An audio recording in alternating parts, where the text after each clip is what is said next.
matin du 7 avril de l'an 30, Jésus, condamné par les Romains, porte sa croix dans les rues de Jérusalem jusqu'au mont Golgotha. À 9 heures du matin, il est crucifié. À midi, il perd connaissance. À 15 heures, il meurt.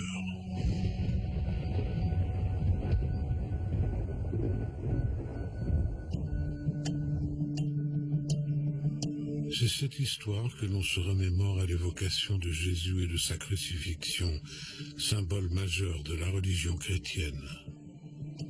Pourquoi en sommes-nous si sûrs?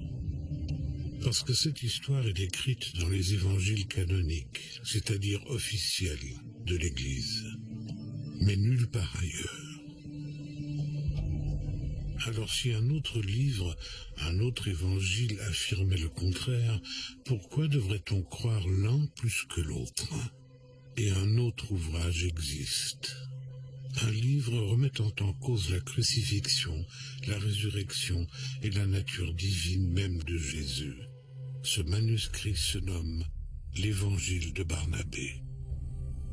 Perdu un siècle avant la création de l'islam, une traduction de cet ouvrage aurait été retrouvée au XVIe siècle, cachée dans la bibliothèque du pape Sixte V. Cet exemplaire unique de l'Évangile de Barnabé est depuis conservé à Vienne, dans la Bibliothèque nationale autrichienne. Mais le 23 février 2012, une petite bombe inonde Internet en l'espace de quelques heures. Une ancienne Bible aurait été retrouvée en Turquie. Le manuscrit, remis au musée ethnographique d'Ankara afin d'y être étudié, est présenté comme la copie d'une Bible originelle. Cette découverte est très commentée dans le monde entier. Les articles de presse révèlent même que cette Bible contiendrait l'original de l'évangile de Barnabé, le seul évangile connu qui annoncerait l'arrivée du prophète Mahomet et évoquerait les origines de l'islam. L'évangile de Barnabé présente en fait la version islamique de Jésus. Il y a énormément de points de contact, c'est-à-dire qu'on a le reniement de la crucifixion de Jésus, un Jésus qui est musulman à l'intérieur. Jésus annonce qu'il n'est ni Dieu ni fils de Dieu.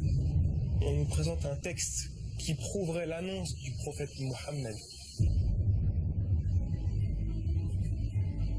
Qui est Barnabé? Quel est cet évangile? Est-il véritable? Quelle révélation contient-il exactement? Peut-on historiquement y croire? Comment un évangile, donc un livre qui raconte la vie de Jésus, peut-il corroborer le texte sacré des musulmans? Pour comprendre l'évangile de Barnabé, nous devons remonter le temps jusqu'aux origines même du christianisme et de l'islam. Car si ce qu'il révèle est vrai, ce manuscrit mettrait en doute les fondements de l'Église. Cet évangile remettrait en cause 2000 ans d'histoire.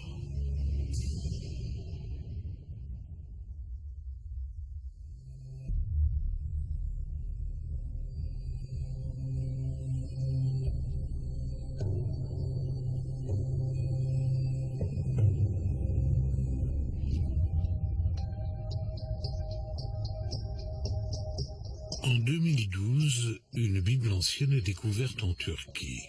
Elle est révélée le 23 février et depuis conservée au musée ethnographique d'Ankara. Sur Internet, on s'est fait l'écho d'une découverte d'une Bible qui aurait 1500 ans d'âge et dans laquelle Jésus annoncerait la venue du prophète Mahomet. Cette Bible aurait été rédigée en araméen, la langue de Jésus. On peut assez bien déchiffrer le texte. Le cuir est assombri, mais les lettres sont dorées. Mais très vite, le musée ethnographique d'Ankara et les institutions turques ont verrouillé cet ouvrage. Plus personne ne peut le consulter, le voir ou même l'étudier. Pour la majorité des spécialistes, il s'agirait d'un faux, Pour d'autres, qui ont étudié les rares photos et vidéos disponibles, c'est un ouvrage qui n'a pas 1500 ans, mais qui date de l'an 1500, édité pour des moines de Ninive, une ville d'Assyrie, l'actuel Irak.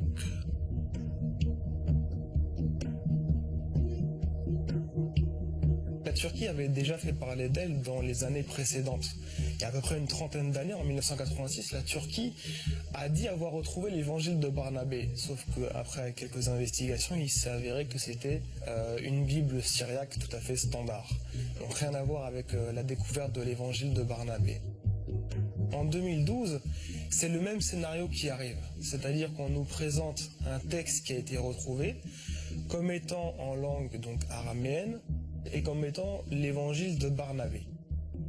On nous a mis à disposition une photo qui a fait le tour du monde. Quand on la regarde un petit peu de plus près, on s'aperçoit que ça n'a rien à voir avec l'évangile de Barnabé. Une question se pose. Pourquoi faire croire que l'on a retrouvé cet évangile en particulier? Qu'a-t-il de spécial? Que dit-il pour que l'on s'attache autant à le rendre public? En fait, les révélations contenues dans l'évangile de Barnabé sont si révolutionnaires qu'elles pourraient décrédibiliser la religion chrétienne dans son ensemble. Une seule copie officielle de cet évangile existerait. Elle se trouverait à Vienne, en Autriche.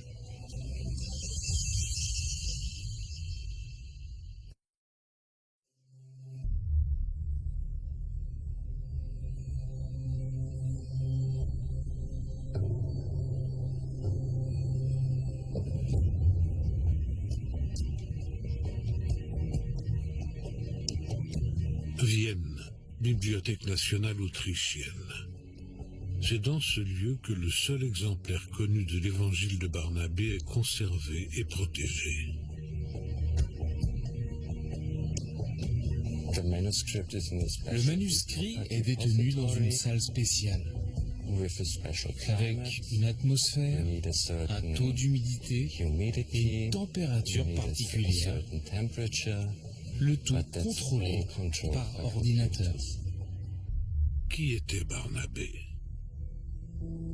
Barnabé, c'est un nom hébreu, araméen, qui signifierait fils de prophète et qui laisserait entendre que Barnabé aurait une ascendance prophétique. C'est un des piliers, pourrait-on dire, de la première communauté des disciples de Jésus à Jérusalem. Que dit-il exactement? Quelles sont les révélations de l'évangile de Barnabé?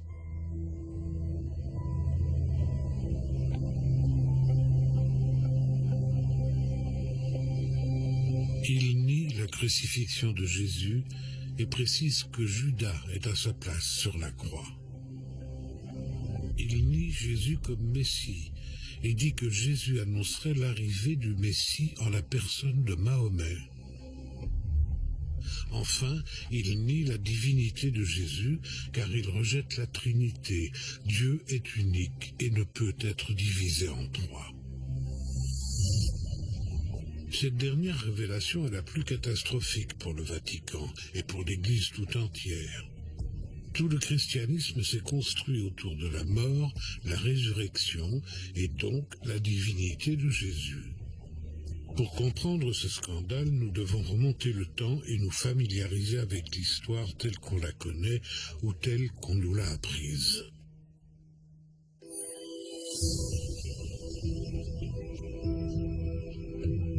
Selon ce que nous dit la Bible chrétienne, quelles sont les preuves de la divinité de Jésus, chère à l'Église, et niée par l'évangile de Barnabé?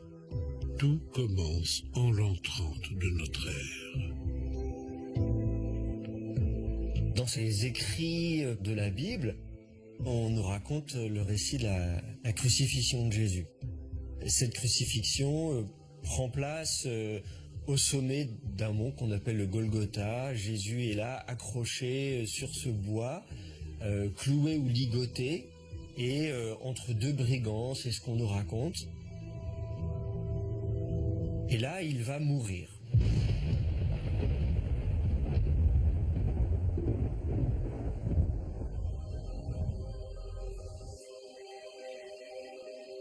C'est une catastrophe pour tout le peuple qui croyait en lui. Il est le Fils de Dieu. Pourquoi est-il mort? On voit dans les évangiles que les disciples sont tristes car leur maître est mort. Les femmes qui suivaient Jésus se rendaient sur sa tombe et ils pleuraient. Elles voulaient le revoir.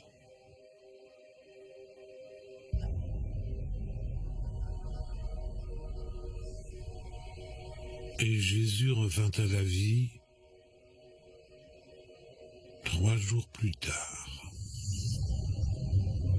Marie-Madeleine est devant sa tombe lorsqu'elle aperçoit un homme qu'elle pense être le jardinier.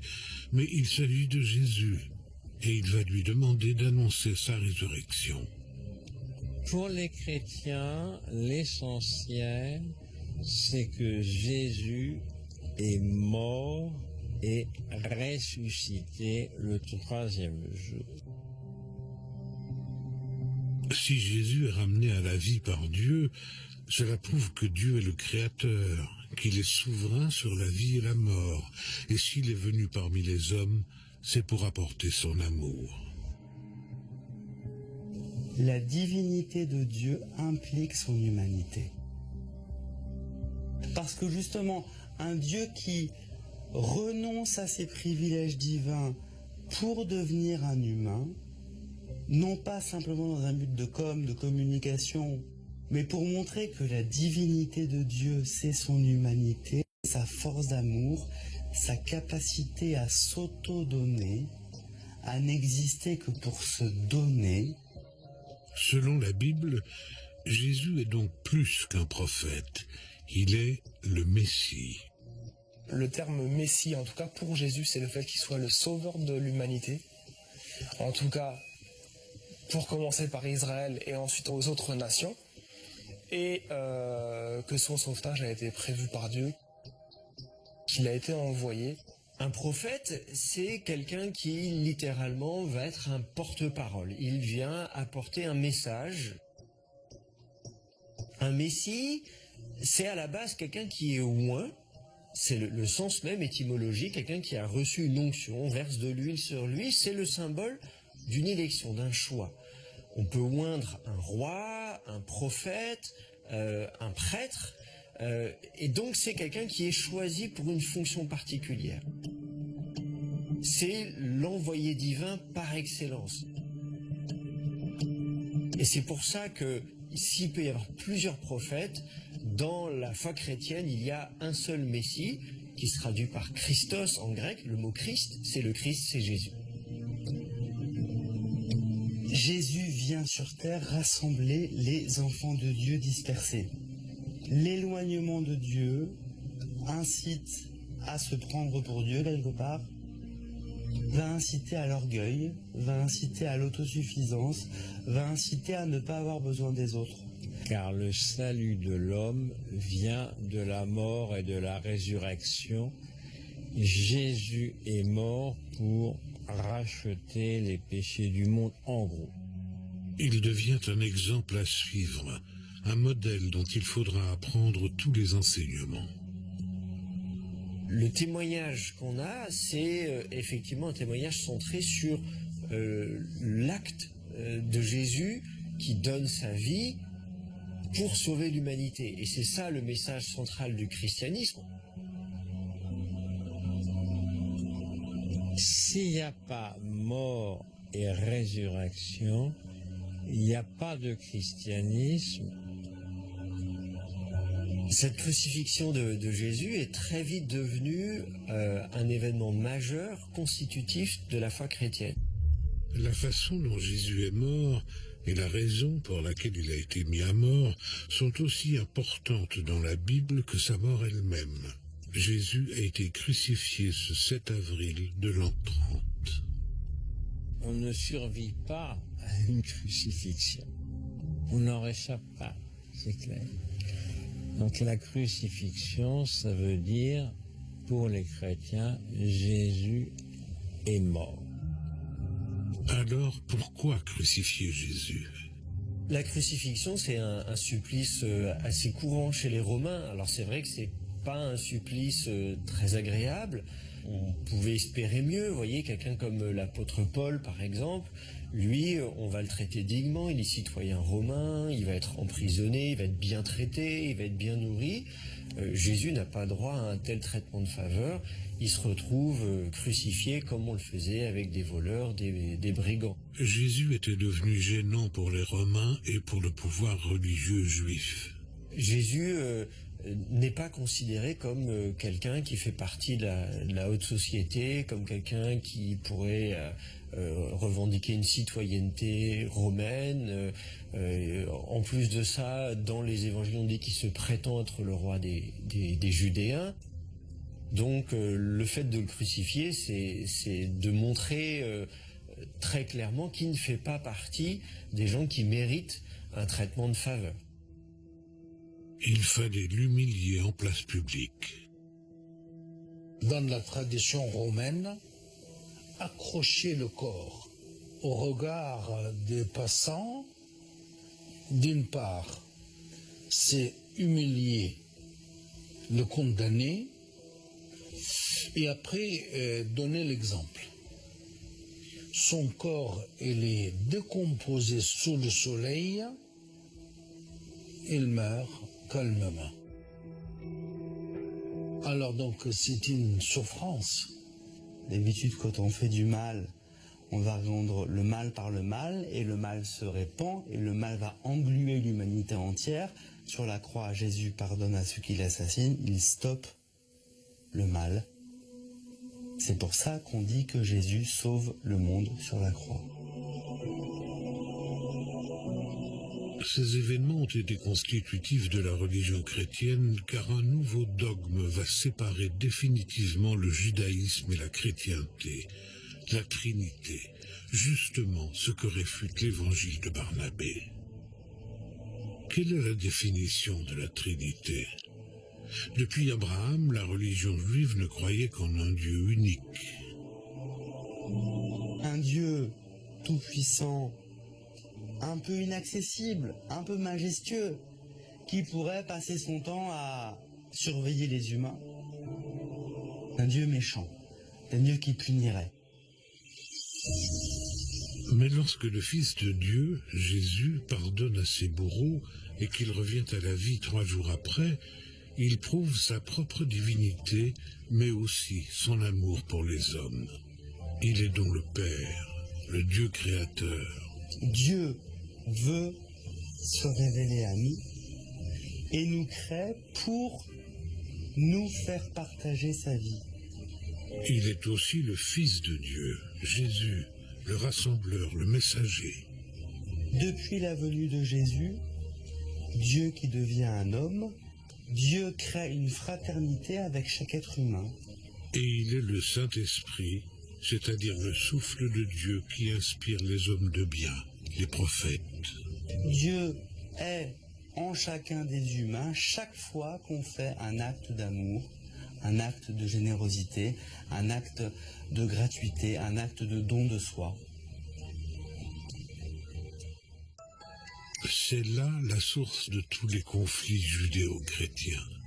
Contrairement au judaïsme en place, les chrétiens vont prier un Dieu unique, mais divisé en 3. Les Juifs réfutent cette Trinité. Ils ne sont pas les seuls. Certains chrétiens ne sont pas d'accord non plus avec cela, et plusieurs textes écrits à cette époque mettent même en doute la crucifixion. L'évangile de Barnabé pourrait en faire partie, car c'est justement la deuxième révélation que l'on y trouve. Jésus n'a pas été crucifié. Or, toute l'histoire de l'Église chrétienne tient son origine dans ce seul événement. Jésus n'est Dieu que parce qu'il y a eu sa résurrection, elle-même possible, car il a été crucifié. Quels sont les doutes raisonnables, historiques, sur cet événement majeur ?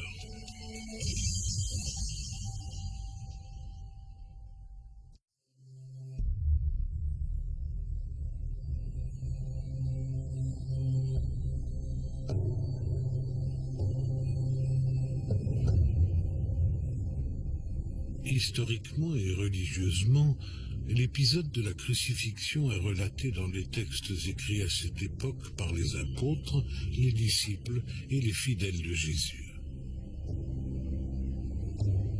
Tout ce qu'on a, ce sont les récits des uns et des autres. Malheureusement, on n'a pas retrouvé de vidéos de surveillance du Golgotha à l'époque. On n'a aucune preuve matérielle de savoir ce qui s'est exactement passé. Pour tous ceux qui n'y ont pas assisté, des doutes sont apparus.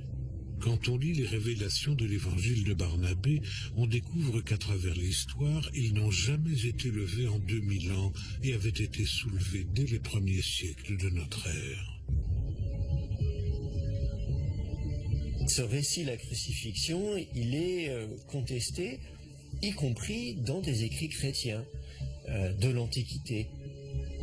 On peut s'interroger sur les faits historiques dont on a des traces sérieuses et aussi sur les faits relatés dans les évangiles de Matthieu, Marc, Luc et Jean, ces évangiles officiels qui ont constitué l'Église telle qu'on la connaît aujourd'hui.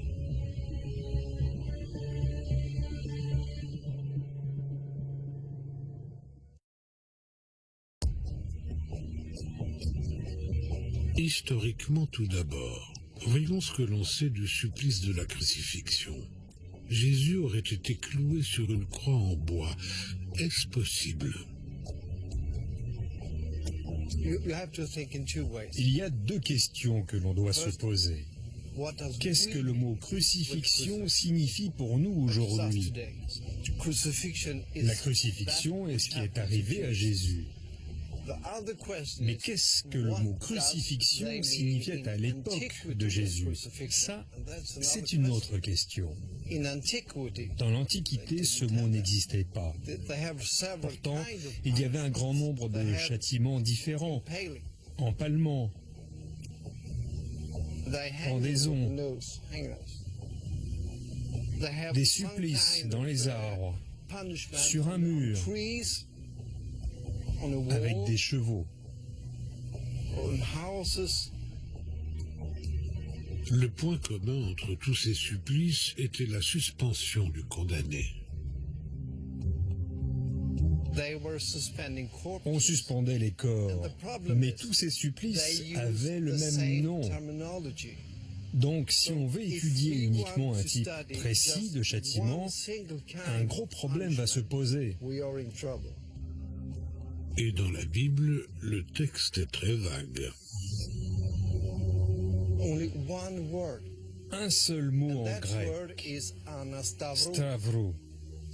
Donc, qu'est-ce que ça veut dire? Littéralement, ça signifie élever, en hauteur. Si vous préférez, élever quelqu'un au-dessus d'un poteau. Tout ce qu'on sait, c'est que Jésus a été élevé sur un dispositif en bois. Dans les évangiles, nous n'avons pas de description sur la forme de la croix. Nous n'avons pas de description sur la manière dont il a été attaché à ce dispositif. Quand on relit les évangiles canoniques, effectivement, les 4 évangiles en parlent, presque sous la même forme, il n'y a pas de contradiction. Et tous disent très clairement que Jésus est crucifié. Sans s'étendre dessus, aucun ne dit qu'on lui a planté les clous.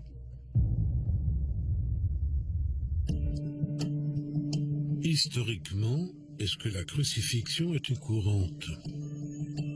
Il y a une polémique autour de ce qu'est la crucifixion et de comment elle était pratiquée exactement. Il y a des traditions anciennes qui évoquent le fait de pendre quelqu'un à un bois, d'accrocher quelqu'un. Alors, est-ce qu'il est pendu? Est-ce qu'il est ligoté? Est-ce qu'il est empalé? Tous ces supplices existaient dans l'Orient ancien et on a des bas-reliefs qui nous les évoquent de façon très brutale. Là où les détails peuvent varier, c'est est-ce qu'on utilise une poutre horizontale ou pas? Est-ce que les mains sont ligotées ou bien est-ce qu'elles sont clouées? On a très peu de vestiges archéologiques pour nous en parler. Tous les anciens textes sont trop vagues, surtout à propos de ce genre de suspension. Tout particulièrement si par crucifixion, nous entendons que pendant le calvaire, il a été cloué. On a quand même un clou dans un pied qui nous montre que à l'époque, ça pouvait se faire, en tout cas, de clouer effectivement les pieds, mais peut-être alors les deux pieds ensemble avec un même clou. Voyez, donc tout ça, ça fait partie en fait des points d'interrogation sur lesquels on a encore besoin de faire des découvertes archéologiques supplémentaires pour bien comprendre comment la crucifixion était pratiquée à l'époque de Jésus.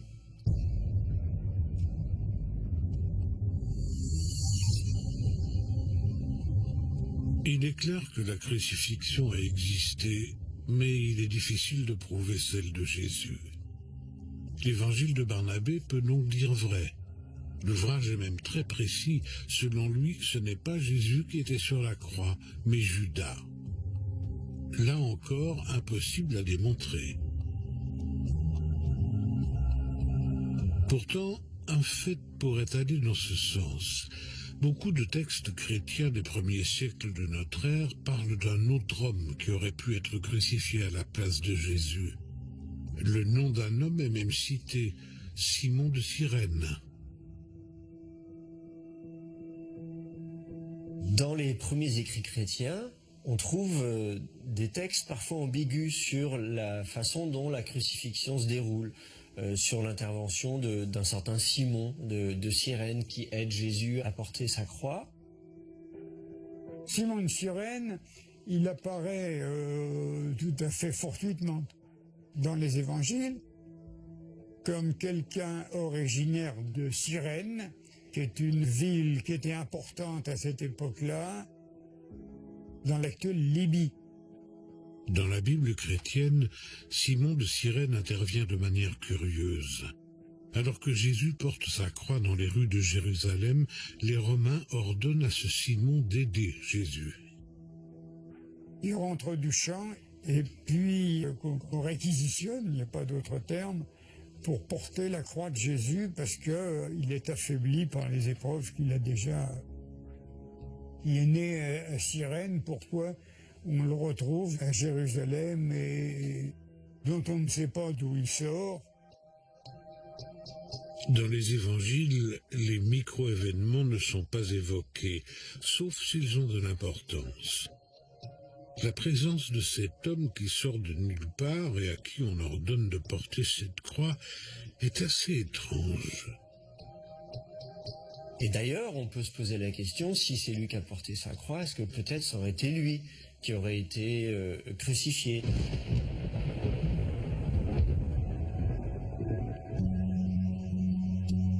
Jésus, Judas ou Simon de Cyrène, suspendu ou crucifié?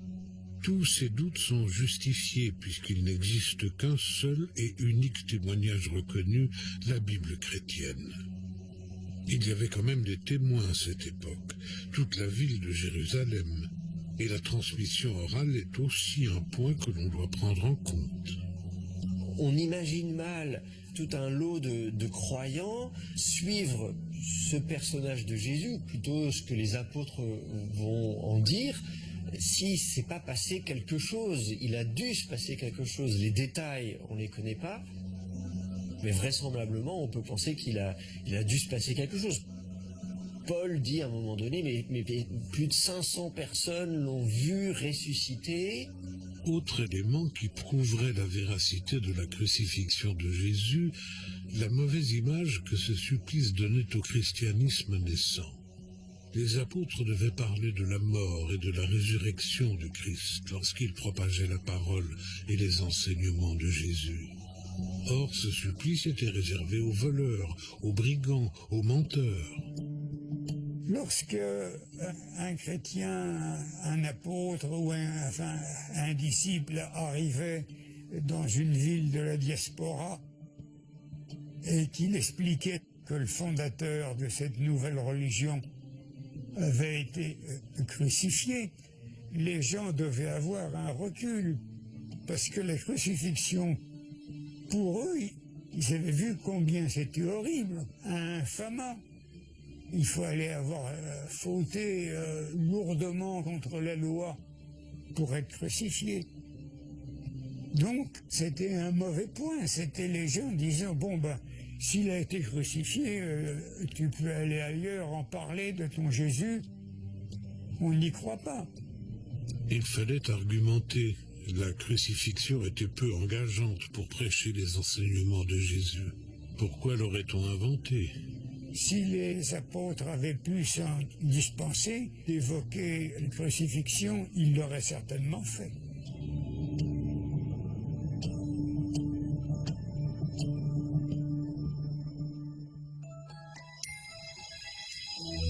Un évangile mystérieux a été découvert, l'évangile de Barnabé. Il remet en cause tous les éléments qui ont fait les bases de la religion chrétienne, la divinité de Jésus, la Trinité de Dieu, la crucifixion et la résurrection. Nous avons vu que les révélations de cet évangile révolutionnaire pouvaient être crédibles. De plus, il n'est pas le seul ouvrage contestataire écrit dans les premières années qui ont suivi la mort de Jésus. Ce qui est sûr, c'est qu'il y avait des chrétiens qui ne croyaient pas en la crucifixion. Ils se sont trouvés minoritaires, et donc ils ont été considérés comme hérétiques. Mais ces évangiles contestataires ont disparu. La seule vérité officielle sur l'origine de la chrétienté se trouve au cœur de la Bible. Pourquoi? Pourquoi avoir fait disparaître ces textes qui disaient autre chose? Se pourrait-il que ces textes aient été gênants? Pour qui? À ces questions, une réponse commune peut être faite. Au IVe siècle, la religion chrétienne est devenue une arme politique.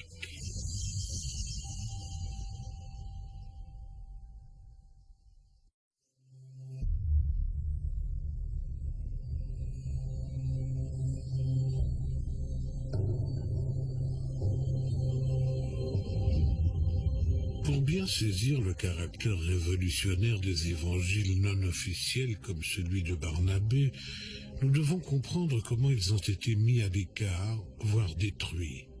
Comment les textes officiels de la Bible ont été choisis et sont encore aujourd'hui les références de l'Église chrétienne. Jésus lui-même n'a rien écrit, mais assez vite, on trouve des écrits qui parlent de lui. Rédigés par ses disciples, les apôtres, les générations qui ont suivi.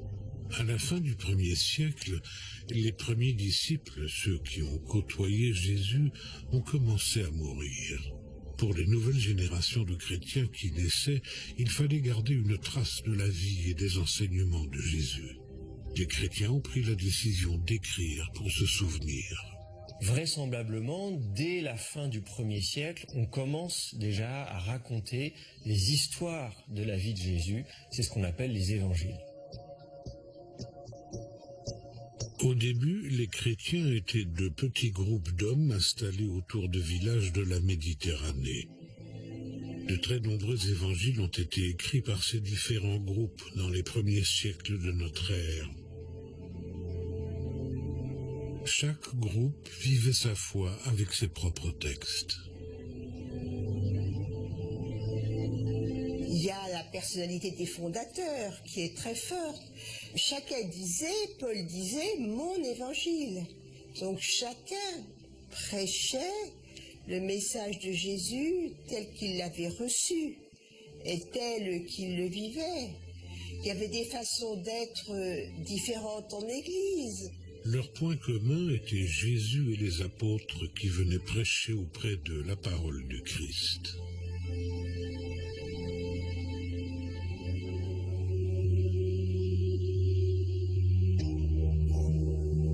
À la fin du IVe siècle, l'Église a décidé de ne conserver que 4 évangiles, attribués à Matthieu, Marc, Luc et Jean.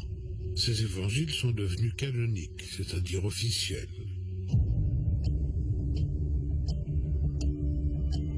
Les évangiles canoniques Ce mot canonique vient d'un mot grec, canon, c'est-à-dire la base en grec. Donc un évangile canonique, c'est celui qui va être officiel. Donc c'est quelque chose qui est fiable, quelque chose qui constitue la norme. 4 évangiles retenus, pas un de plus. Pourtant, des dizaines, des centaines de récits de la vie de Jésus existaient auprès des différentes communautés chrétiennes. C'est difficile de tous les comptabiliser. On en connaît plusieurs dizaines, il y en a peut-être d'autres davantage. Et c'est vrai que ça peut paraître surprenant que seulement 4 aient été retenus et les autres aient été écartés. Ils n'ont pas seulement été écartés. L'Église a entamé une véritable purge des autres textes devenus non officiels. Pour éviter leur destruction, beaucoup de ces textes ont été cachés. C'est pour cela qu'on les appelle les évangiles apocryphes. Apocryphe, ça veut dire caché, secret. C'est un évangile qui a été mis à l'écart, qui a été tenu secret et donc qui ne constitue pas la norme. On ne retrouvera qu'une partie de ces textes, les derniers au XIXe et XXe siècle en Égypte.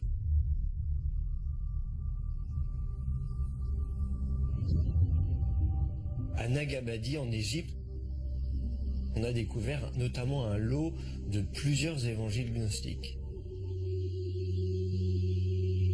Ils sont très intéressants parce que ça nous donne l'éclairage sur les débuts du christianisme. D'abord, ils n'ont pas été complètement repoussés par les églises catholiques. Il n'y a pas une opposition radicale entre canonique et apocryphe. Il y a surtout une question de date. S'il n'y a pas d'opposition radicale, pourquoi avoir voulu éliminer ces textes ? Car ils nous disent quelque chose à propos du développement de l'Église chrétienne. Ils nous en disent aussi beaucoup sur les pans de l'Église qui ont été réduits. Au début, il y avait plusieurs genres de christianisme. Et au fil des décennies, l'Église les a évincés. Cacher le développement de l'Église, la création progressive de la religion chrétienne. Il ne faudrait pas croire que quand Jésus est mort, il avait laissé une église avec Pierre à la tête et que cette église s'est progressivement divisée. C'est tout le contraire. Chaque apôtre est parti dans sa direction. Chaque apôtre est fondateur d'églises particulières qui sont toutes distinctes, plus ou moins isolées et qui peuvent être différentes les unes des autres. Ce qui a posé problème, c'est la trop grande disparité entre ces groupes de chrétiens. En 300 ans, depuis la mort de Jésus, chaque apôtre prenait Jésus et son histoire pour créer son propre christianisme, indépendant des autres. L'Église s'est donc formée petit à petit, à chacun ses règles, sa propre foi, chacun ses évangiles. Lorsqu'il a fallu unifier toutes ces communautés, il aurait été trop difficile de les réunir sous une seule bannière. Le plus simple, choisir 4 textes, 4 évangiles, forcer l'ensemble de la chrétienté à y adhérer, tout en masquant l'existence des autres écrits.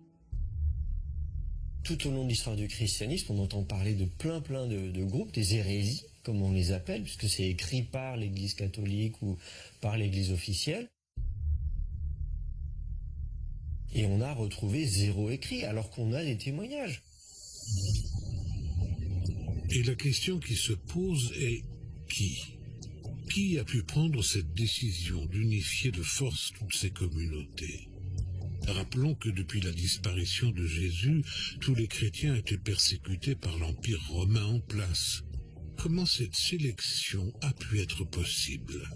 Tout simplement parce que la religion chrétienne ne s'est pas créée par ses membres.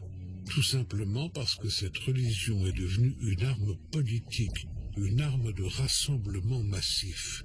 Chrétiens et non-chrétiens allaient devoir intégrer la nouvelle Église. Comme Église missionnaire, elle doit non seulement viser à réintégrer les non-chrétiens, mais également à réintégrer les églises chrétiennes différentes. La religion chrétienne est née d'un seul homme, Jésus-Christ. Et l'Église chrétienne officielle a été créée par un seul homme, Constantin Ier. En 312 après Jésus-Christ, l'empereur romain Constantin déclare que la religion chrétienne sera la religion de tout l'Empire. Pourquoi ? Constantin a très vite compris l'infini champ politique offert par les différentes communautés chrétiennes.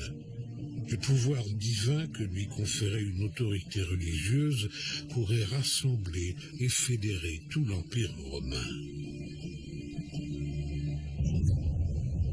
En 325, il organise le premier concile de Nicée avec tous les chefs des différentes communautés chrétiennes, soit tous les évêques.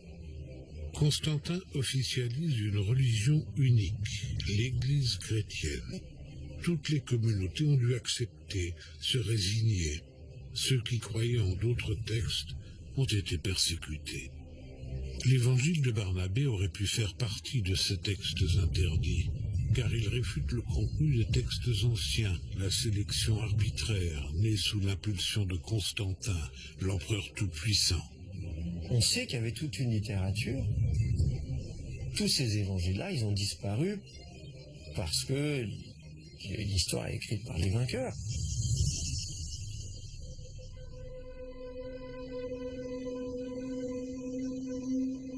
Tout concorde. En créant cette chrétienté unique, Constantin devait aussi créer une symbolique, des icônes à vénérer et des événements qui pourraient rassembler. La crucifixion a été le premier symbole choisi. Le fait d'être intégré à une croix aux verticalités égale ascension, immortalité. La croix elle-même, c'est un croisement entre deux axes, l'axe est-ouest, l'axe nord-sud, et quand on attache un condamné de cette manière, c'est pratiquement les envoyer vers une dimension céleste par l'érection. D'abord, par le fait d'être attaché à cette forme appartenant aux 4 points cardinaux de l'univers. C'est un symbole. Le symbole de la crucifixion a donc engendré la croix chrétienne comme véritable étendard du christianisme. On situe, et d'une façon fort juste historiquement, le premier grand point d'ancrage de l'histoire de la croix au IVe siècle, et plus précisément, il date du règne de l'empereur Constantin. Ce symbole n'a d'ailleurs pas été inventé par Constantin. C'est une copie de ce qui se faisait déjà avant l'Antiquité. La croix, elle existe avant le christianisme. Il existe comme symbole d'éternité dans les traditions antiques. D'ailleurs même, le pharaon d'Égypte, pour avoir l'éternité dans sa main, il tient l'ankh. L'ankh, c'est-à-dire la croix de la vie ou la clé de la vie. On les tient à la main. C'est tout. La croix doit démontrer la divinité de Jésus. De plus, La propagation de la croix va particulièrement se développer avec l'introduction d'une nouveauté qui est la Trinité, c'est-à-dire le nom du Père, du Fils et du Saint-Esprit. Enfin, il fallait aux chrétiens un signe de reconnaissance. Quant à la vénération de la croix, elle va particulièrement être associée, être confortée par l'introduction d'une autre nouveauté qui est le signe de croix en lui-même, auquel, bien que teinté de superstition et de magie, on va quand même conférer une véritable efficacité. Constantin est celui qui a instauré la croix telle qu'on la connaît dans l'Église. La croix et le signe de croix sont des symboles. Des symboles, des livres officiels au service d'une religion unique, un Dieu incarné en une trinité. Constantin réussit à unifier les chrétiens et à renforcer son pouvoir, devenu divin dans tout l'Empire romain. Enfin, c'est encore de cette époque que datent les premiers plans cruciformes des églises. Toute l'Église adoptera le modèle de Constantin. En 384, Cyrus, le tout premier évêque à porter le nom de pape, finira d'officialiser les 4 évangiles canoniques. La Bible chrétienne était née. Elle est composée de l'Ancien Testament, c'est-à-dire le nom donné par les chrétiens à la Bible du judaïsme, et du Nouveau Testament, composé entre autres des évangiles canoniques. Un évangile, donc un livre qui raconte la vie de Jésus, remet en cause tous les éléments qui ont fait les bases de la religion chrétienne. La divinité de Jésus, la Trinité de Dieu, la crucifixion et la résurrection. Cet ouvrage pourrait être un évangile apocryphe qui aurait traversé l'histoire. Il pourrait être le seul texte chrétien à connaître la vérité sur les origines du christianisme.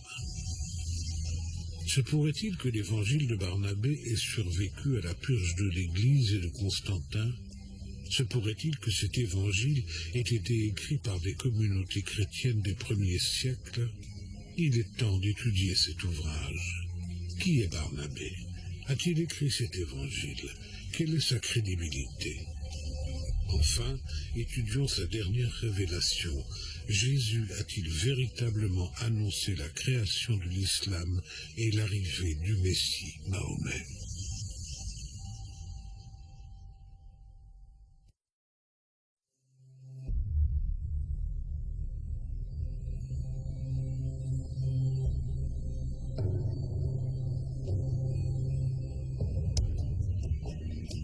Plusieurs arguments permettent de crédibiliser l'évangile de Barnabé.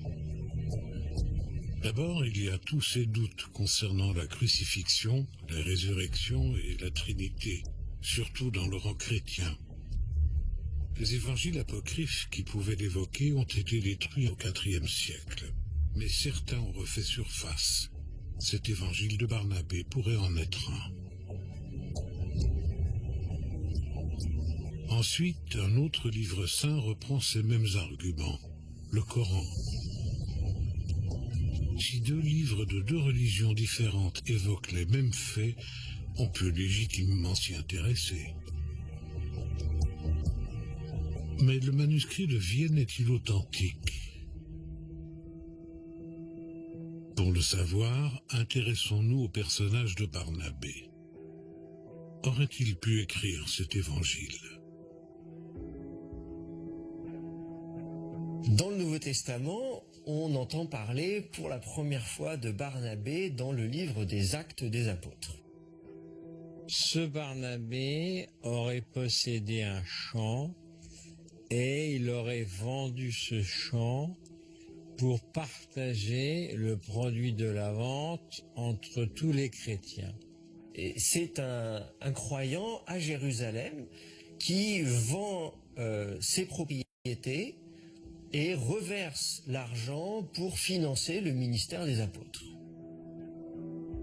Et donc, c'est un des piliers, pourrait-on dire, de la première communauté des disciples de Jésus à Jérusalem. Barnabé va être surnommé par les apôtres l'homme du réconfort. Justement, l'homme qui fait du bien, l'homme qui réconforte.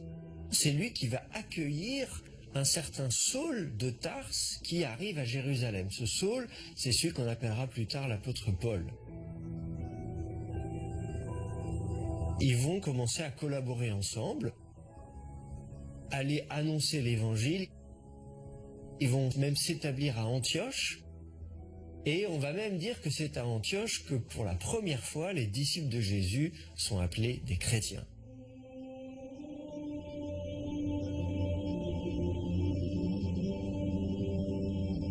Barnabé est donc un personnage important qui a vécu au siècle de Jésus. Que sait-on de ses écrits?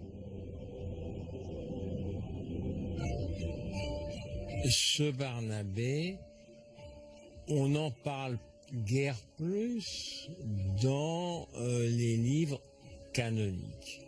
Après, il y a eu toutes sortes d'actes, d'épîtres, voire d'évangiles attribués à Barnabé. On trouve des mentions de Barnabé en dehors du Nouveau Testament. À vrai dire, on trouve plusieurs livres même qui lui sont attribués. Par exemple, l'épître de Barnabé, dans laquelle il apporte un certain nombre d'enseignements, un peu comme les autres épîtres que vous trouveriez dans le Nouveau Testament. Et d'ailleurs, cette épître, elle se trouve dans certaines Bibles grecques, y compris des Bibles qui datent du 5e siècle de notre ère. Donc, c'était vraiment une épître qui pouvait être considérée comme biblique avant qu'on décide de la mettre de côté. On apprend qu'il y a un évangile de Barnabé qui, auprès de certaines églises du Moyen-Orient, a servi d'évangile de base pendant plusieurs siècles, puis qui a complètement disparu. Il faut dire que l'Église établie a employé tout ce qu'elle pouvait pour faire disparaître les évangiles qui ne coïncidaient pas avec les siens. Barnabé était un personnage important. Il a écrit des textes reconnus, mais certainement écartés par l'Église au IVe siècle. Dernière interrogation concernant Barnabé, a-t-il connu Jésus en personne? Dans le Nouveau Testament, tel que nous le connaissons, apparemment pas. Mais en réalité, dans un autre ouvrage, on nous dit que, et chez certains pères de l'Église, on nous dit qu'en fait il a connu Jésus, qu'il faisait partie des 70 disciples que Jésus envoie 2 par 2 pour annoncer l'Évangile. On nous dit donc, pas de problème, Barnabé a bel et bien connu Jésus, il l'a bien suivi durant son ministère. Il peut donc prétendre à une autorité et à un enseignement. Il peut donc écrire un évangile, il peut écrire une épître. Il a tout à fait une légitimité pour écrire des textes qui vont faire autorité. Barnabé aurait connu Jésus et aurait pu écrire un évangile. On aurait pu aussi l'écrire pour lui et le lui attribuer. En effet, tous les textes de l'Église, canoniques ou apocryphes, n'ont pas été obligatoirement écrits par leurs auteurs officiels. C'est même rarement le cas. Dans l'Antiquité, on observe un phénomène assez fréquent qu'on appelle la pseudépigraphie, un terme un peu compliqué, mais qui veut dire que c'est un écrit qui est écrit sous un faux nom, en fait, qu'on attribue à quelqu'un d'autre. Imaginez, je veux écrire, je sais pas, un récit de la vie de Jésus. Qui je suis, moi, pour écrire la vie de Jésus? En revanche, si je prête cet écrit à un des apôtres, d'un seul coup, cet écrit va prendre de la crédibilité. Et c'est comme ça qu'on retrouve tout un tas d'écrits pseudépigraphiques dans le christianisme des premiers siècles. À l'époque, quand on écrivait quelque chose, on trouvait un auteur digne de ce nom et on disait que c'était l'auteur qui l'avait écrit. Ça s'appelle la pseudépigraphie. Aujourd'hui, on appellerait ça le plagiat.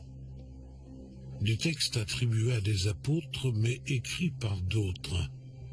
L'évangile de Barnabé aurait pu être écrit plus tardivement par un auteur anonyme. Mais pourquoi choisir le personnage de Barnabé? Barnabé serait en fait le personnage clé par rapport à Paul.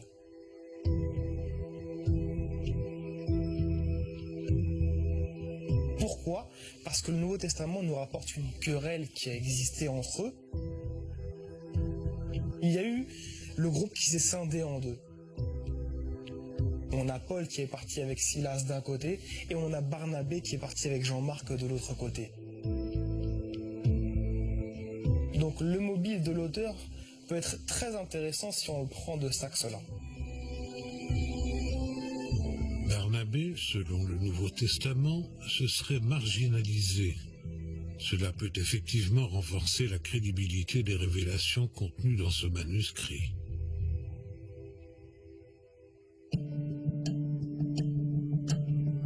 Sa marginalisation l'aurait conduit à renier les postulats fondateurs du christianisme, crucifixion, résurrection et trinité. Mais pourquoi irait-il jusqu'à annoncer l'arrivée du Messie en la personne de Mahomet? En réalité, l'important n'est pas le nom de l'auteur, mais bien la date de rédaction de cet évangile. Avant ou après les débuts de l'islam, avant ou après le 7e siècle. Parmi les écrits de Barnabé, il y a un évangile qui est mentionné pour la première fois, d'après les traces qu'on en a, vers le 5e, 6e, 7e siècle de notre ère, où certains pères de l'Église parlent d'un évangile écrit par Barnabé, mais malheureusement, il est perdu. On a une source indiquant un évangile de Barnabé qui existe au 6e siècle, qui s'appelle le décret du pape Gélase. Il y aurait donc un évangile de Barnabé écrit un siècle avant la naissance de l'islam. Mais est-ce celui conservé à Vienne? Quand on le compare à d'autres évangiles apocryphes de la même époque, il semble trop bien conservé. Il est évident qu'il ne date pas du 5e ou 6e siècle.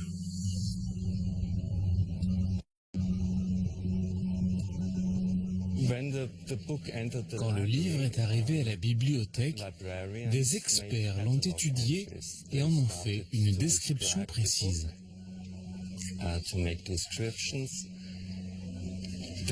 Le manuscrit est écrit sur du papier qui contient du filigrane. Et on peut dater un manuscrit grâce à lui.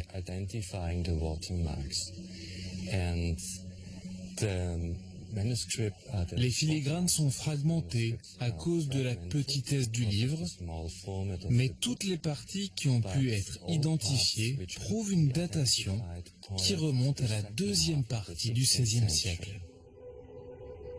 Il n'y a pas de doute quant à la date de l'écriture du manuscrit. L'évangile de Barnabé, conservé à la Bibliothèque nationale de Vienne, n'a que 500 ans. Ce n'est pas l'évangile du 6e siècle qui avait disparu. Maintenant, il y a un problème. C'est que, oui, il a très bien pu exister un évangile apocryphe qui a porté le nom de Barnabé, mais la version que nous avons actuellement est une version qui a 1000 ans quasiment d'écart avec ce décret du pape Gélase. Et la copie que nous avons de cet évangile-là. Maintenant, la question qu'il faut poser, c'est quand on regarde son contenu, est-ce que c'est la même copie que nous avons? Ce manuscrit pourrait être une copie du premier évangile de Barnabé dont on trouve une trace au 6e siècle. En réalité, si on fait une analyse à l'intérieur du texte même, on peut remonter dans le temps pour voir les différentes phases de rédaction de cet évangile. Il y a quelques éléments très tardifs. L'auteur se trahit lui-même. Il se trahit parce qu'il connaît des choses qui n'apparaissent qu'au Moyen-Âge. Par exemple, on nous parle d'un jubilé de 100 ans au lieu de 50 ans. Ça correspond à une histoire très particulière de l'Église catholique. Le jubilé est une fête chrétienne célébrée à date fixe pour faire un bilan officiel des années écoulées. Le jubilé a changé. Le jubilé a lieu tous les 50 ans. Au XIVe siècle, il y a le pape Boniface VIII qui a décidé et décrété que maintenant ce serait tous les 100 ans. Donc on voit que le fait que l'évangile de Barnabé donne l'année jubilaire tous les 100 ans permet aussi une datation vers le XIVe siècle. On voit d'autres passages qui font allusion à l'emploi de tonneaux pour mettre du vin. On se dit, mais à l'époque de Jésus, en Palestine, on n'utilisait pas des tonneaux pour mettre du vin, on mettait des amphores. L'évangile de Barnabé conservé à Vienne a donc été écrit au Moyen-Âge, entre le XIVe et le XVIe siècle, entre 600 et 900 ans après les débuts de l'islam. Alors par qui et pourquoi a-t-il été écrit?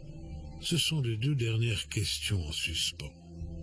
Son origine géographique peut nous aider.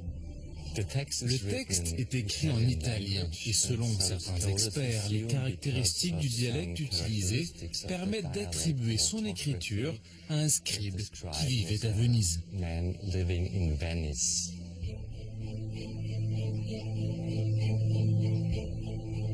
Et puis ensuite, on le retrouve dans un manuscrit espagnol aujourd'hui disparu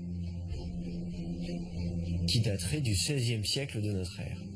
La plupart des apocryphes datent du 3e, 4e jusqu'au 6e siècle. Et là, avec l'évangile de Barnabé, on saute carrément 1000 ans. On arrive au 16e siècle avec un texte italien, un texte espagnol. Italie, Espagne, entre le XIVe et le XVIe siècle. Cette origine géographique et historique va nous permettre de nous rapprocher de la vérité. Pourquoi est-ce qu'on retrouve des manuscrits en italien, en espagnol? C'est pas un hasard non plus.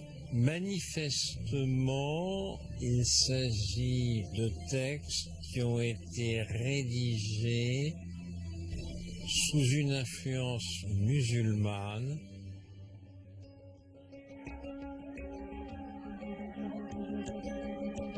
La piste musulmane est en effet la plus sérieuse. Revenons sur le contenu même de l'évangile de Barnabé, proche du Coran. C'est la piste des morisques qui est privilégiée. Les morisques, vous savez, ce sont les derniers musulmans de l'Espagne après la Reconquista et pendant les inquisitions, obligeant les non-chrétiens de se convertir. Et après, ces morisques, ils ont vécu à quelques siècles sous l'autorité de rois catholiques.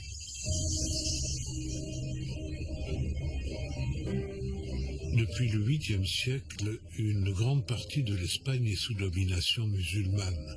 Une domination qui durera plus de 700 ans, installant plusieurs générations de musulmans. L'Espagne était leur pays, l'islam leur religion. Entre le XIIe et le XVe siècle, les rois catholiques du Nord chassèrent la majorité des musulmans d'Espagne. Ceux qui restèrent ont dû choisir entre l'expulsion ou la conversion de force au christianisme. Évidemment parce qu'il y a des musulmans en Espagne qui ont été forcés de se convertir au catholicisme et en fait qui ont continué à développer leur tradition et qui ont cherché à concilier une forme de christianisme avec leur foi islamique.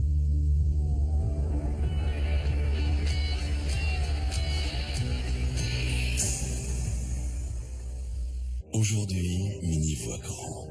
Imaginez des trajets plus confortables, encore plus de technologie. Imaginez plus d'espace pour toute la famille. Imaginez des sensations de conduite toujours aussi intenses. Vous êtes prêts pour le Mini Clubman. Mini Clubman, à partir de 290 € par mois, 36 mois sans apport, entretien inclus. Victoria, ou plutôt Victo, veut le meilleur taux pour son primo. Et elle ne veut pas un taux qui fait le beau Victo, ou un taux déglingo, ni un taux trop gros. Non, ce qu'elle veut, c'est le top du taux. Et pour ça, Victo, il n'y a que meilleur taux.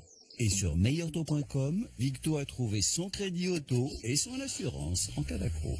Immo Auto Conso Pro, meilleurtaux.com, que le meilleur gagne.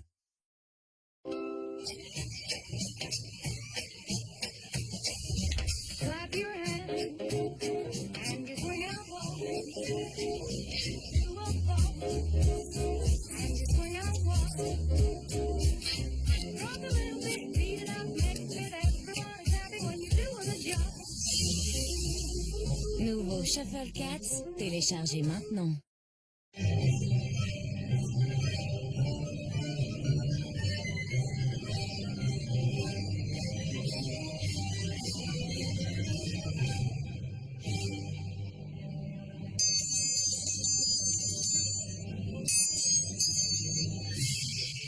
Ah, si la vie était aussi facile qu'en Skoda.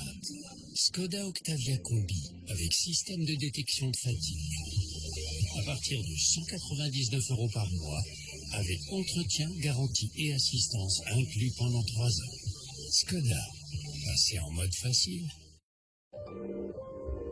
Savoir prendre le temps. Savoir ce qu'on achète et à qui on l'achète. Aujourd'hui, un mouvement est en marche. Nous voulons faire appel à des professionnels passionnés. Nous voulons des produits qu'on garde, pas des produits qu'on jette. Nous voulons des savoir-faire qui se transmettent de génération en génération. Nous ne voulons plus acheter au bout du monde, mais au bout de la rue. Quand on y réfléchit, nous avons tous de bonnes raisons de choisir l'artisanat.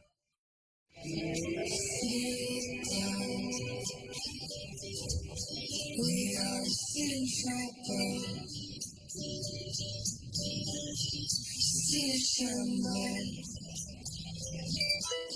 Here we are. How afraid we are.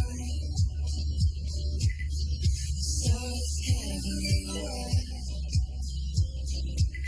Here we are.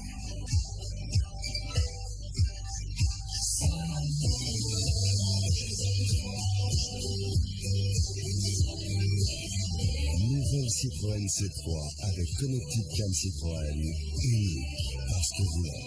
À partir de 149 € par mois, entretien, garantie et assistance offerte pendant 3 ans.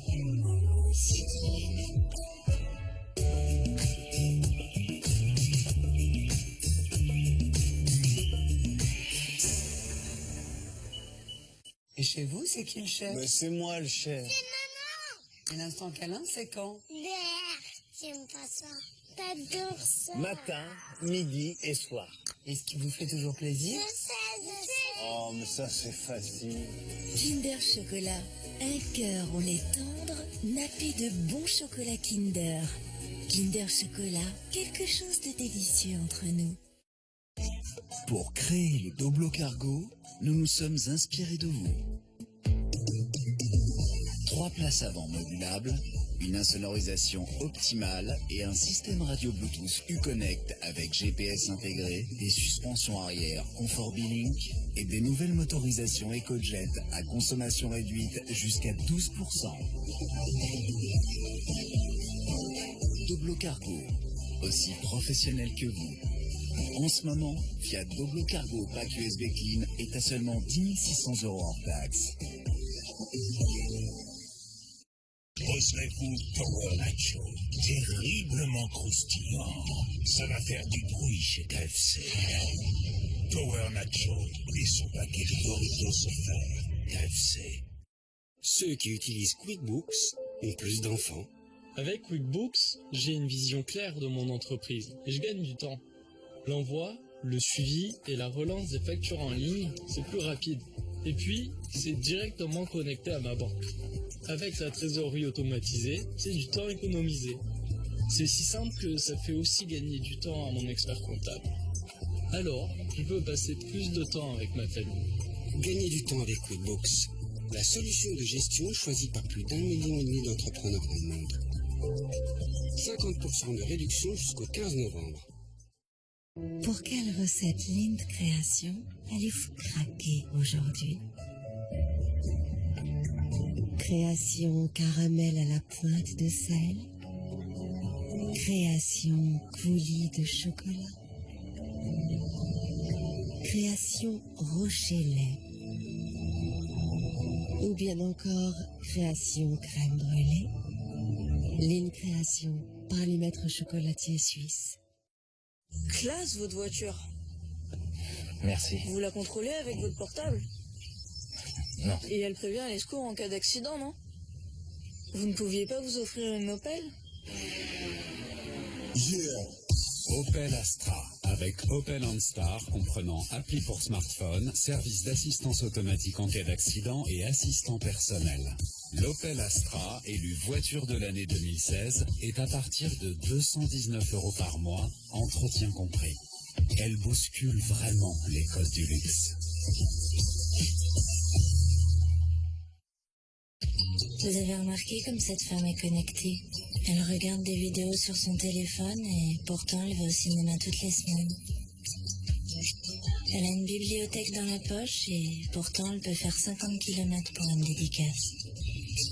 Elle a des milliers de morceaux de musique dans son téléphone et pourtant elle va dans des festivals. Pourquoi?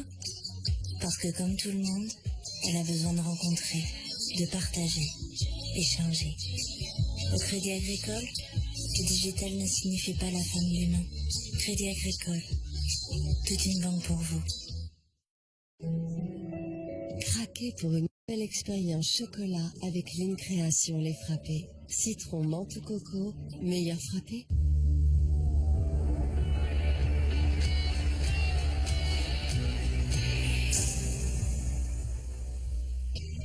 Ce manuscrit aurait pu être écrit par le peuple morisque pour concilier leur religion avec celle qu'on leur imposait. Ils auraient ainsi recréé une nouvelle Bible, leur Bible. Ils le lisaient comme leur évangile. Ils y accordaient vraiment une autorité. Une Bible privée pour que les morisques respectent les deux religions. Une autre hypothèse propose que l'évangile de Barnabé soit un outil de propagande pour les musulmans du XVIe siècle. Il existe en effet une tradition orale qui romance la découverte du manuscrit espagnol. Ce texte aurait été découvert par un moine qui s'appelle Fra Marino. Cette personne-là prétend avoir volé le manuscrit de l'évangile de Barnabé dans la bibliothèque du pape Sixte V. À sa découverte, c'est ce qui le fera se convertir à l'islam, comme nous enseigne en tout cas l'histoire qui est racontée. Un texte caché au cœur du Vatican, donc un texte crédible pour l'Église.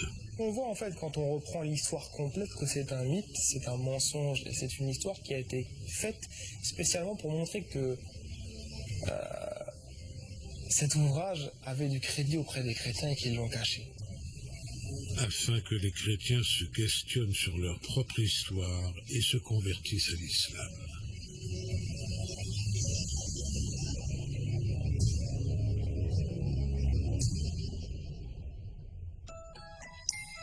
Un évangile mystérieux a été découvert, l'évangile de Barnabé. Il remet en cause tous les éléments qui ont fait les bases de la religion chrétienne. La divinité de Jésus, la Trinité de Dieu, la crucifixion et la résurrection. Il pourrait être le seul texte chrétien à connaître la vérité sur les origines du christianisme et le seul manuscrit qui annoncerait la création de l'islam. Mais la seule copie existante, qui se trouve à Vienne, n'a été produite qu'au Moyen Âge. Les doutes quant à sa crédibilité sont importants. Il pourrait n'être qu'un simple outil de propagande historique afin que les chrétiens se convertissent à l'islam. Car la conversion est l'arme la plus utilisée par ces deux religions pour conquérir de nouveaux territoires.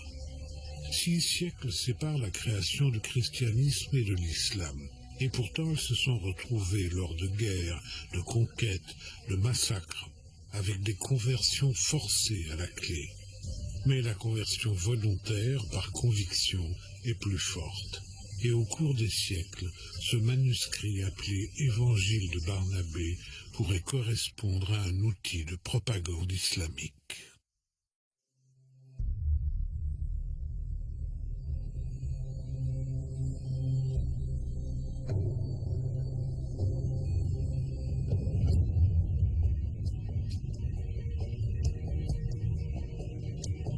Si les premiers chrétiens eux-mêmes ont mis en doute la crucifixion et la résurrection du Christ, ils n'ont jamais nié sa divinité. À l'inverse, l'islam refuse la Trinité et la divinité de Jésus. L'Évangile de Barnabé aurait pu être écrit pour convaincre les chrétiens du bien fondé de la théologie musulmane. Car si la crucifixion et la divinité de Jésus n'ont pas eu lieu, ce sont les bases de la chrétienté qui s'effondreraient, l'islam devenant gagnante dans ce combat historique. Ce débat musulman-chrétien, on a essayé de l'illustrer avec un évangile dit de Barnabé qui prouverait que la thèse musulmane est la bonne. S'il s'agit d'un ouvrage de propagande, il doit répondre à plusieurs critères. Tout d'abord, il faut que l'on puisse y identifier les écrits du Coran. Si on prend le cas de l'évangile de Barnabé, l'avantage qu'il présente pour les musulmans, c'est qu'il présente en fait la version islamique de Jésus. Donc le fait qu'ils aient un texte qui prouverait l'annonce du prophète Mohammed, le fait qu'on nous présente un Jésus qui est musulman à l'intérieur. Jésus prie 5 fois par jour, il fait ses ablutions. Si on le reprend, c'est la version islamique. Il y a énormément de points de contact, c'est-à-dire qu'on a le reniement de la crucifixion de Jésus, on a le fait que ce soit quelqu'un d'autre qui ait pris sa place,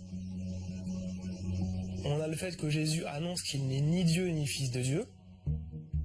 Dans l'islam, on retrouve l'idée selon laquelle Jésus n'aurait pas vraiment été crucifié, on aurait eu l'impression que ce soit quelqu'un d'autre qui aurait été crucifié à sa place.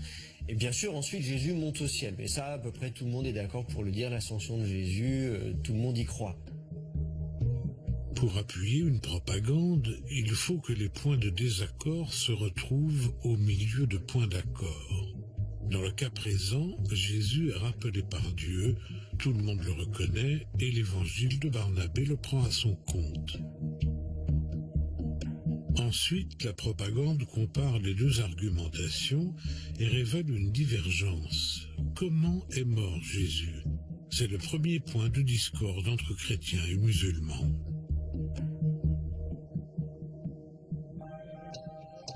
Pour l'islam, Jésus est mort comme Mohammed, comme tous les humains.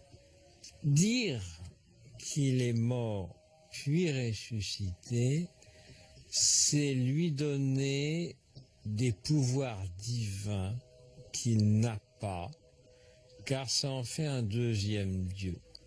Dire il y a Dieu le Père, Dieu le Fils et Dieu l'Esprit, c'est nier l'unicité de Dieu. Pour mourir et ressusciter, et ensuite monter au ciel, l'ascension, il faudrait vraiment être un Dieu. C'est pas possible. Pour les musulmans. Pour l'islam, la crucifixion, c'est honteux du fait qu'elle était la peine infligée aux voleurs. Il considère Jésus comme un grand prophète. Sa mort correspond à sa naissance. Il est né hors de commun, sa mort, elle est hors de commun. C'est logique. Si on prend le côté musulman, il y a eu un consensus général pour dire que Jésus n'a pas été crucifié. Il y a eu plusieurs théories qui ont été avancées. La théorie de la substitution, donc le fait que Jésus a été élevé au ciel tandis que quelqu'un d'autre prenait sa place.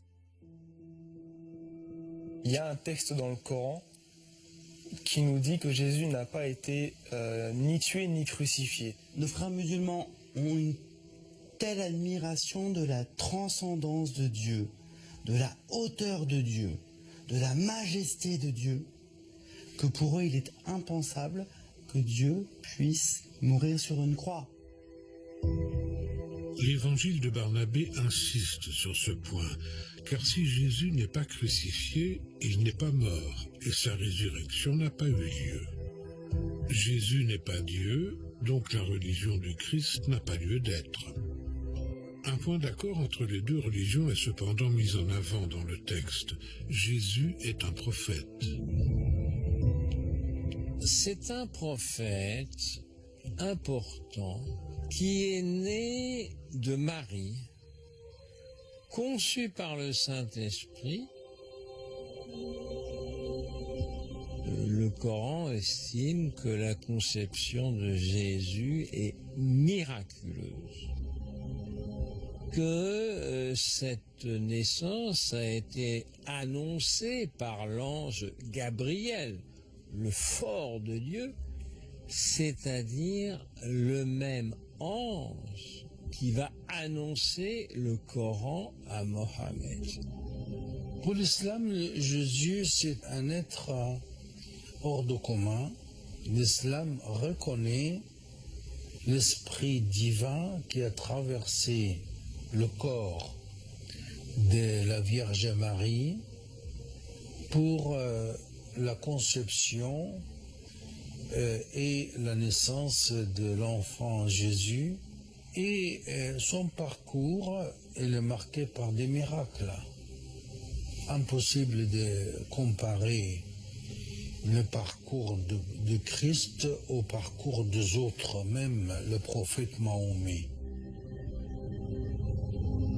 L'islam ne reconnaît pas la mort de Christ puisqu'il est né autrement, donc elle disparaît autrement.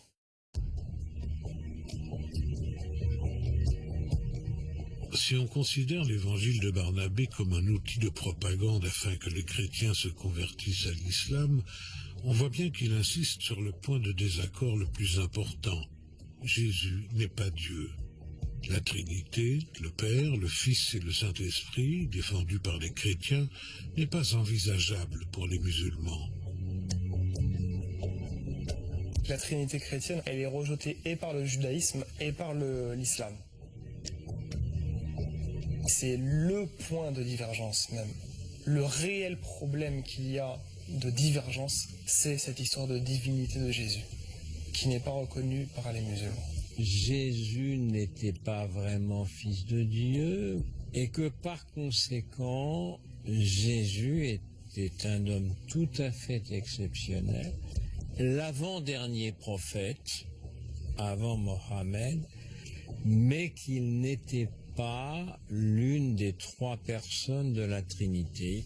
Pour l'islam, le Dieu est un, nul n'est égal à lui, il n'a pas de père, il n'a pas de fils.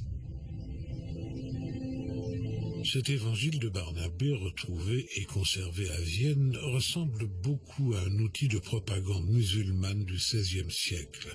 Il en a toutes les caractéristiques.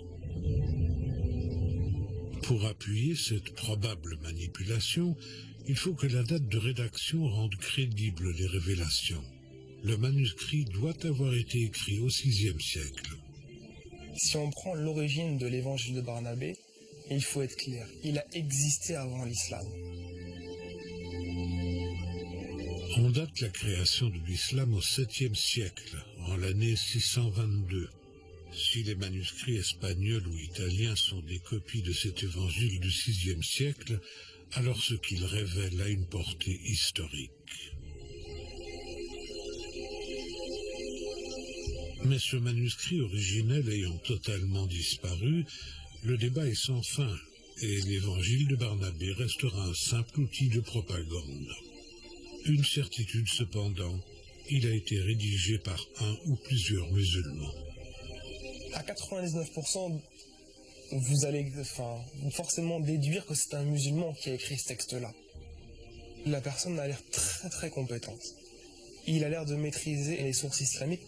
On voit qu'il cite des auteurs du XIVe siècle. On voit qu'il connaît très très bien les textes de l'Ancien Testament, le Nouveau Testament aussi. On a des traditions prophétiques qui existent à l'intérieur de l'évangile de Barnabé, donc ça c'est le plus surprenant. Comment est-ce que des textes de Mohammed figuraient à l'intérieur de ce texte-là?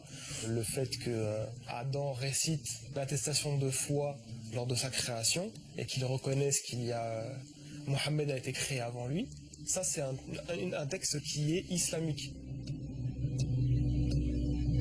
Dans tous les cas, propagande ou non, cet évangile de Barnabé a réussi à semer des doutes sur les bases de la religion chrétienne.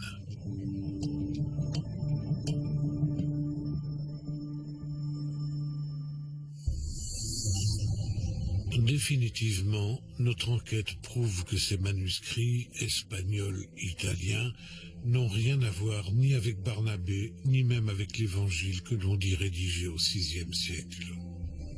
Effectivement, dans l'évangile de Saint Barnabé, mais qui n'est pas un évangile et qui n'est pas de Saint Barnabé, justement, on va écrire ce texte pour remettre en doute la communion d'amour de la Trinité. Mais cela ne veut pas dire que ce qu'il évoque est faux. Et c'est certainement ce qui a poussé à faire connaître ces fausses découvertes en Turquie. Certains veulent rappeler que toute l'Église est basée sur un dogme qui aurait été créé et non sur une vérité divine. La seule source historique est la Bible chrétienne. Les autres ont disparu. Et c'est sans doute là l'éternel problème. Chacun suivra ses convictions et campera sur ses positions. Tant que les musulmans considéreront que cet ouvrage est authentique, ou en tout cas qu'il rapporte une vision authentique du message de Jésus, alors ils continueront de le propager. Il y a quand même un élément que nous avons souvent perdu de vue, et cet évangile de Barnabé a permis de le remettre en lumière. Islam, christianisme, judaïsme viennent du même moule et l'on y vénère le même Dieu unique. Les façons de servir un Dieu unique sont multiples, mais le Dieu unique il est là. Cet évangile de Barnabé, qu'on a pensé être un outil de propagande musulmane, pourrait tout simplement figurer un outil de rassemblement des trois religions monothéistes.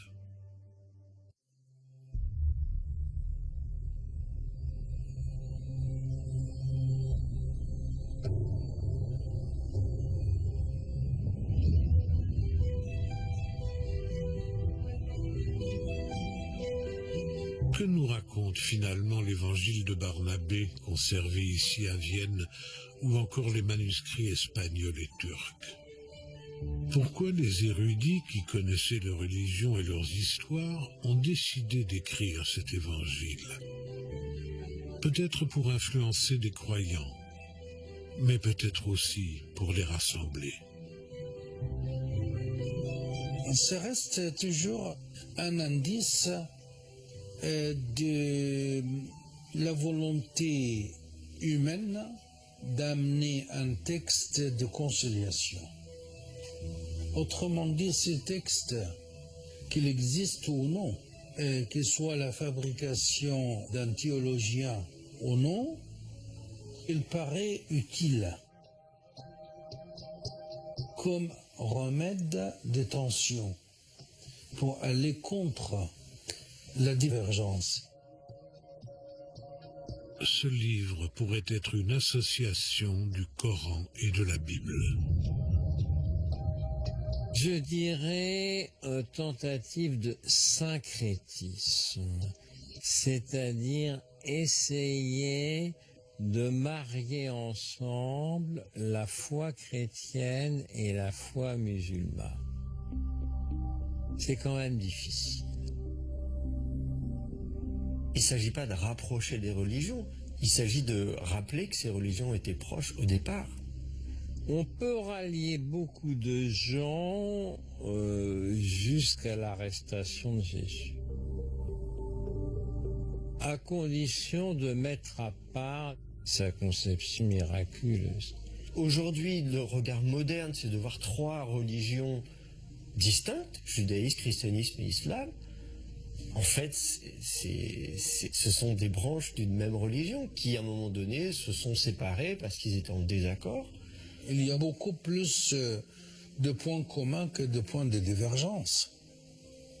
Déjà, le premier point commun, c'est l'origine de l'univers, la Genèse.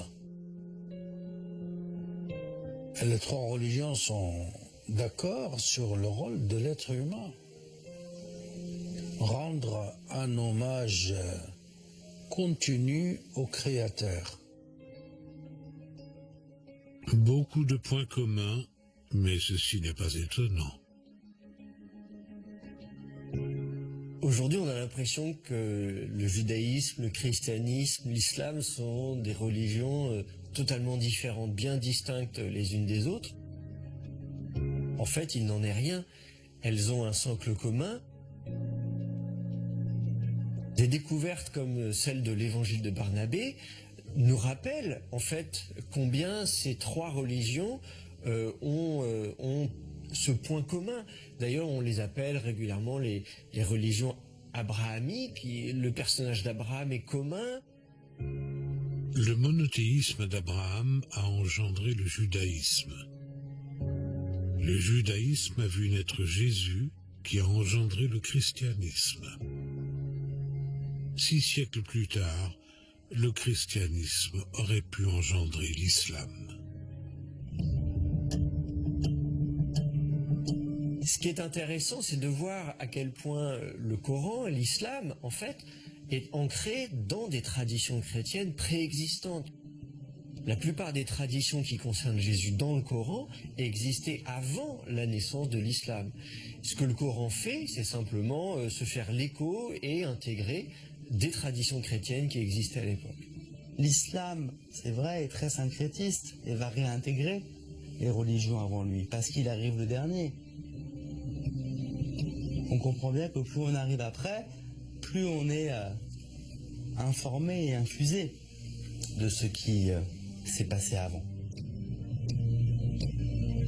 Et l'islam aurait corrigé les erreurs des chrétiens dans les lignes du Coran.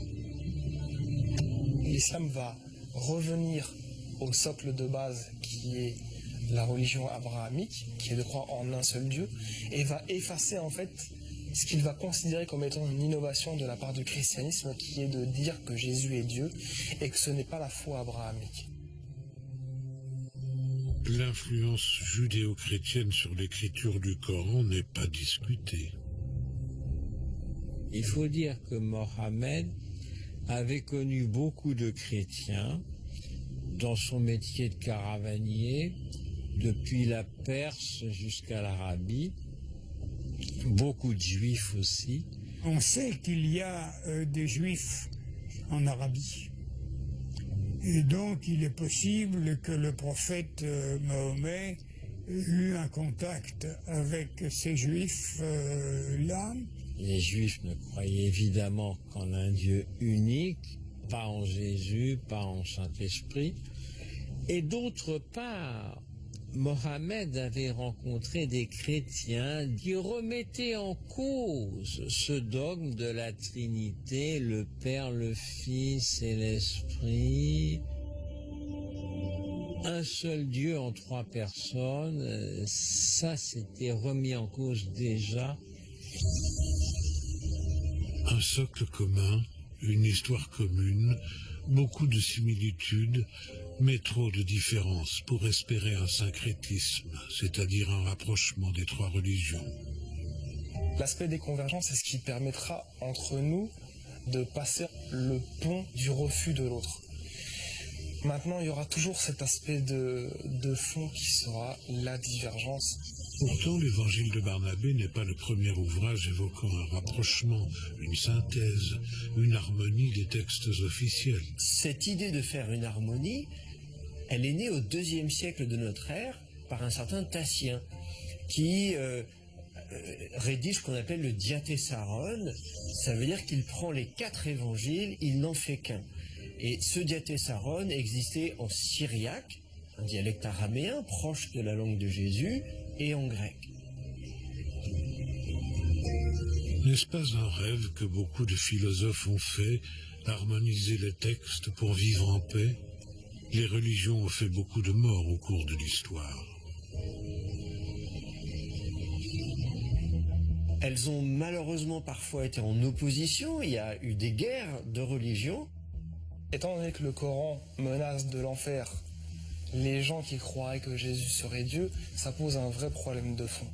Pendant des siècles, les chrétiens ont voulu être les plus forts. Hélas, ils ont voulu manipuler la religion, certains chrétiens, pour avoir du pouvoir et de l'argent.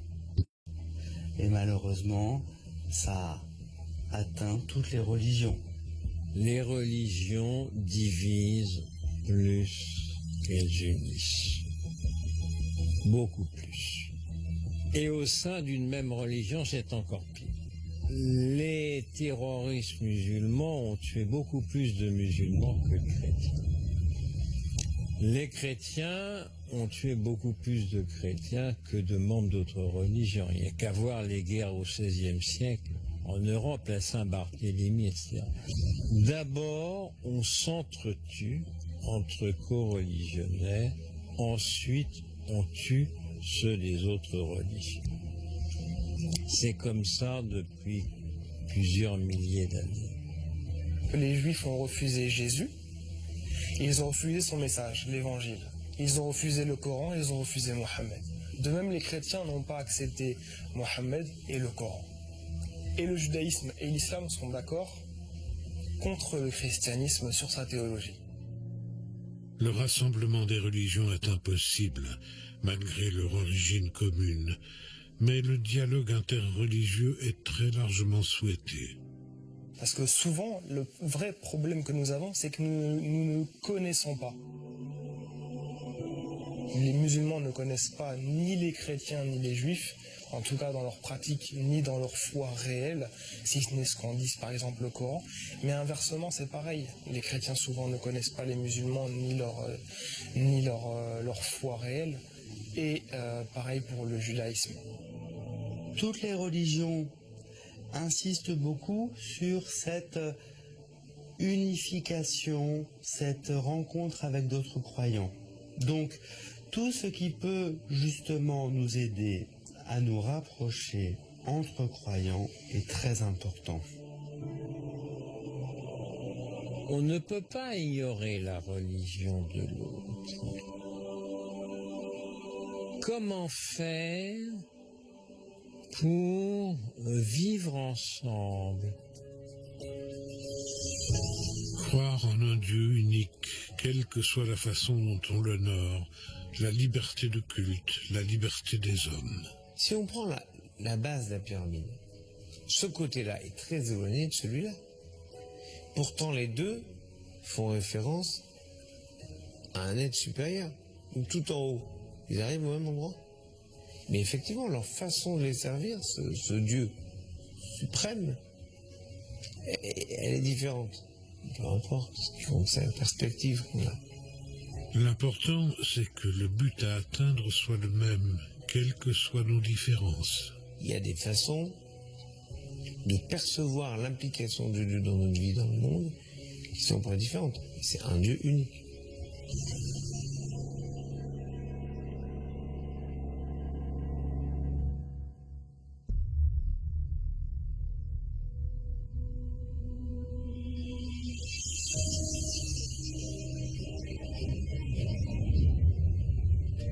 L'évangile de Barnabé est sans aucun doute un livre révolutionnaire et dangereux pour la religion chrétienne, car il remet en doute les fondements de l'Église.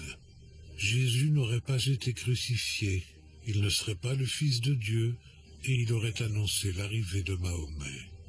Il n'est donc pas surprenant qu'au IVe siècle ce texte ait disparu et que des copies circulent dans le monde musulman depuis le Moyen Âge jusqu'aujourd'hui. Et il n'est malheureusement pas plus surprenant que les conflits entre religions soient toujours présents. Ainsi, au-delà des faits historiques qui ne pourront pas être prouvés, une question émerge de cette enquête. Est-ce une bonne idée de vouloir rassembler les religions entre elles? On a cette idée d'un Dieu unique et cette idée de l'engagement de l'homme pour transformer le monde. Donc la responsabilité, l'engagement et l'idée que on est tous liés. Chacun perçoit Dieu à sa manière et à sa façon et à son niveau. Quand vous parlez de l'amour de Dieu, par exemple, c'est la même notion. Mais l'amour de Dieu, c'est ambivalent comme expression. Est-ce que c'est l'amour de Dieu pour les hommes ou l'amour que les hommes doivent avoir pour Dieu? Vous voyez? Déjà, on commence à discuter. Ça fait déjà deux religions. L'époque du judaïsme, c'est le XIIIe siècle avant notre ère. L'époque du christianisme, c'est le 1er siècle de notre ère. L'époque de l'islam, c'est le 7e siècle de notre ère. Mais il y a une marge de temps qui permet d'accepter et de comprendre la divergence ou la diversité. La diversité est indispensable aux hommes, à la vie. Il y a une unité dans la diversité. Que la diversité, elle est légitime. Je ne suis pas mon frère, qui n'est pas moi. Je ne suis pas mon père. Je ne suis pas ma mère. Et pourtant, nous sommes de la même famille. Mais je vais m'enrichir de ce qu'il y a de plus beau chez l'autre. Nous sommes beaucoup plus valables dans une société quand nous sommes différents. Pourquoi? Parce que nos différences amènent au partage. Nous vivons sur la même planète, nous partageons le même air. Tout nous divise. Voilà. Mais malgré tout, nous sommes humains.